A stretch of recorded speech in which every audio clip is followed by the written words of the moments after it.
vamos a ver una historia increíble. ¿Puede un solo partido de fútbol, 90 minutos, cambiar por completo el destino de un club? Bueno, para el Club Deportivo Mirandés, un equipo de esos de toda la vida, de origen humilde, la respuesta está justo ahí, a punto de decidirse.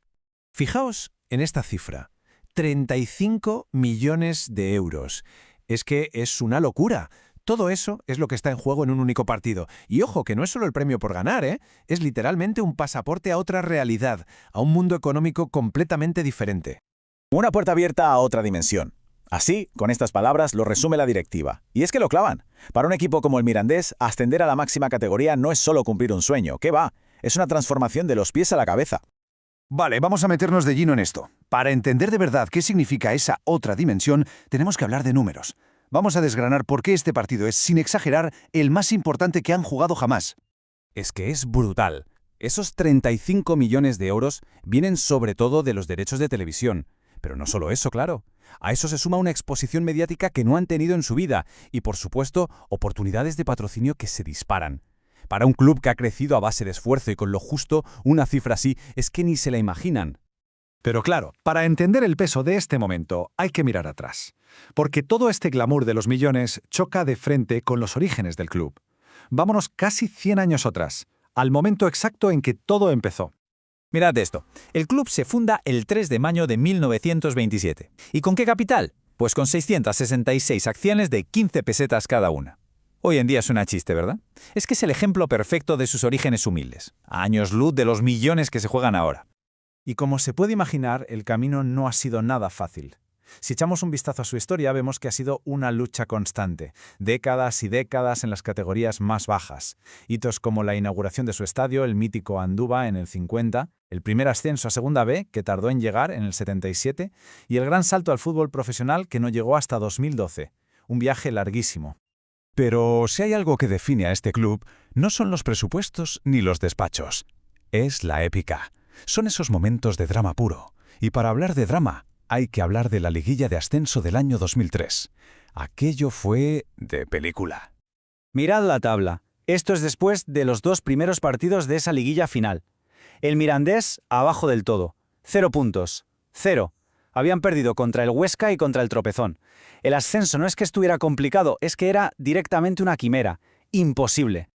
Y aquí es donde empieza lo increíble, la remontada imposible. Primero, como vemos, las 2 derrotas que los dejan hundidos, pero luego una victoria en casa, en Andúba, que les da un hilo de esperanza. Y a partir de ahí, la locura. Ganan 2 partidos seguidos fuera, con goles en el último minuto, para llegar a la jornada final, la última, dependiendo de sí mismos.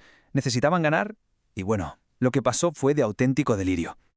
El momento clave. El equipo para Masinri con 10 jugadores, minuto 94, última jugada. Y allí aparece Iván Agustín para marcar el gol que lo cambia todo. Un gol que les da el ascenso y que define para siempre el ADN de este club, el de no rendirse jamás. Y claro, una hazaña así no pasa desapercibida. De esa remontada épica nació un fenómeno social, la marea rojilla, un término que se acuñó para describir a esa marea de aficionados que se desplazaban a todas partes. La afición se convirtió más que nunca en el corazón del Mirandés. Pero esa capacidad para sobreponerse, esa resiliencia que demostraron en 2003, no se quedó ahí. Se convirtió en su marca de la casa. Y pronto toda España iba a conocerla de primera mano, porque el Mirandés se iba a convertir en el matagigantes oficial de la Copa del Rey. Es que no fue una vez, fueron 2. Llegaron a semifinales de la Copa del Rey siendo un equipo de una categoría inferior. Primero en 2012 y luego, para demostrar que no era casualidad, en 2020. Imaginaos la locura, un equipo modesto plantándose entre los 4 mejores del país y enamorando a todo el mundo. Era la historia perfecta de David contra Goliat. Por un lado, el Mirandés, un club humilde, de lucha, con recursos muy limitados. Y por el otro, equipazos de primera división.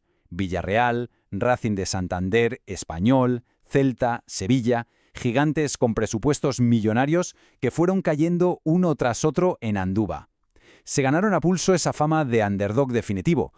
Vale, entonces, después de repasar toda esta historia de lucha, de épica, ¿qué nos dice todo esto del club que hoy se enfrenta a ese partido de los 35 millones? Pues nos dice que el verdadero tesoro de este club es su gente, sus leyendas, nombres que están grabados en la historia del club.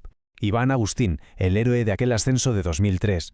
Pablo Infante, que fue Pichichi de la Copa en 2012, siendo un jugador semiprofesional, o Urco Vera, un goleador nato, y Gorka Quijera, el eterno capitán. Héroes que no se miden en dinero, sino en compromiso y en momentos inolvidables. Y es que al final la conclusión es bastante clara. Gane o no ese partido y se lleve los 35 millones, la historia del Mirandés ya es un triunfo. Es un testimonio brutal de lo que significan la comunidad, la pasión y la fe en que a veces hasta el más pequeño puede conseguir lo imposible. Y todo esto nos deja con una pregunta en el aire, una reflexión sobre el fútbol moderno. En esta era de fichajes que son una locura, de superligas y de cifras mareantes, ¿hay todavía sitio para que la pasión de un club, de gente, de una comunidad, pueda competir contra el poder puro y duro del dinero? Ahí queda la pregunta.